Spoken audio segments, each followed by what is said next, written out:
Mikono yake inaonekana kama imebarikiwa kwa ajili ya mateso ya washambuliaji. Mashuti ya mbali anayatoa, vichwa vya karibu anatoa.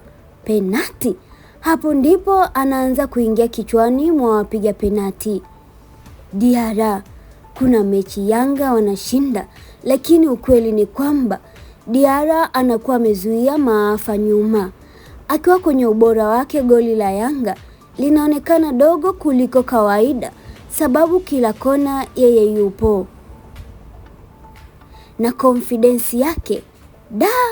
Anapangua mpira alafu anasimama kwa utulivu kama hakuna jambo kubwa alilofanya. Wakati mashabiki wamebeba vichwa kwa mshangao, washambuliaji wakimwona wanajikuta wanapiga mashuti haraka haraka, maana wakichelewa sekunde moja tu tayari Diarra amesoma mawazo yao. Huyu si kipa kawaida, huyu ni security system ya Yanga.